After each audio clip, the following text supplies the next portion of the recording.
from House Judiciary. One of the committees that got the whistleblower letter, Congressman Jeff Van Drew is from House Judiciary. And we have New York Post columnist John Levine, who's been breaking stories on Hunter Biden for years. Congressman, first to you. Is there enough to launch an obstruction of justice probe against the White House here? Well, my gut is there will be enough to launch a probe. We have to get all the T's crossed, the I's dotted. We've got to obviously see the information. We're not quite at that stage yet. But if it is as it seems, I mean, this is very, very serious. Talk about the deep state.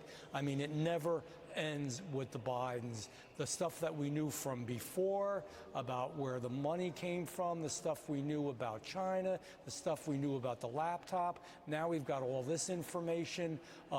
There's going to be a very busy time in Washington, D.C., and we owe it to the people. And we owe it to the integrity of our government. We just cannot allow this to continue.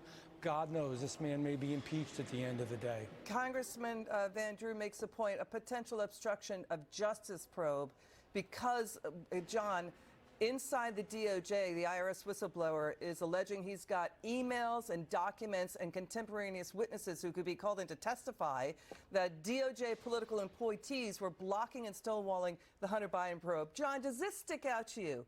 You know, Democrat lawmakers and the media, they've been going after Trump and hammering him over his finances and taxes, while the Biden family is making money cashing in on Biden's government job around the world with U.S. adversaries, and then creating these off-balance sheet shell companies to hide their money flows. It's like this Glenn Greenwald, journalist, says, this is a key tactic. Hold everyone else but yourself to the highest moral standards as you get rich.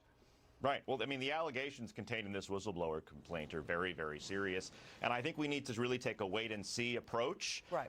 We don't know what we don't know here, and we don't know what we have here, and I think it's just very important that this whistleblower get in front of the right committees and congressmen and just lay everything on the table. And one of the things I find most disconcerting is apparently sworn testimony from a senior political appointee at the IRS apparently is not correct and was false, and she has proof of that. So I just want to learn more here, and maybe there will be, enough evidence for an obstruction of justice probe. I'll remind your viewers that President Trump was impeached because of a whistleblower complaint over a phone call. So these things can be very serious and escalate very, very quickly. Yeah, it could escalate quickly. To what John just said, we know House Oversight, James Comer was on our show.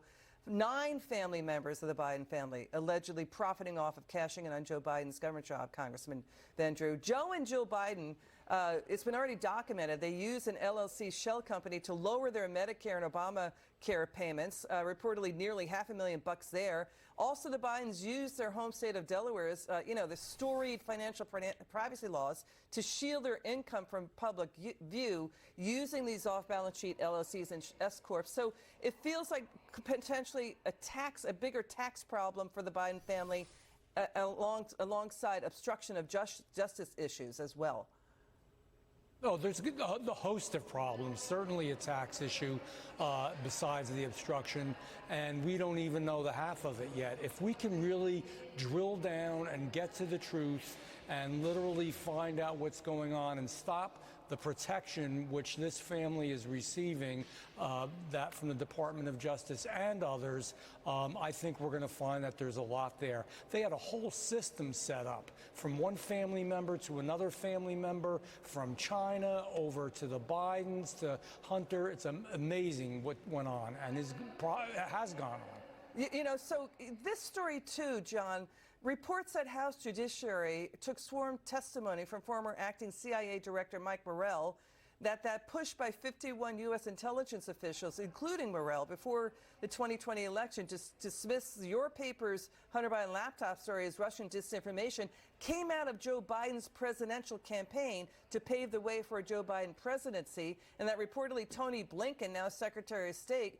was the point man on that, who was calling people to get that up and running. Do you know anything more about this? I mean, what's incredible is that Joe Biden's presidential campaign is currently being sued for defamation by John Paul Mac Isaac, who's the original computer repair, the laptop owner who found the original Hunter Biden laptop, because when they said it was Russian disinformation, they knew it was false. They knew it was false, and they put it out anyway. And I think the more these committees begin to look into it and It's important that that process continue, and they are making a lot of progress. The more smoke there is, and I think we'll finally start to maybe see some results. So, obstruction of justice probe, final word, Congressman Van Drew, and then I'll go to you, John. Anything that Donald Trump ever did in his life had never caused nearly the harm that has been caused by this family, the Biden family, and I think we're going to find that out. I think these are going to be very interesting and revealing times. Final word, John. I think we got to just follow the facts wherever they lead, and the American people just need to know what went on. Got it. Congressman Van Drew and John Levine, thank you so much. Okay, coming up, why more and more doctors and scientists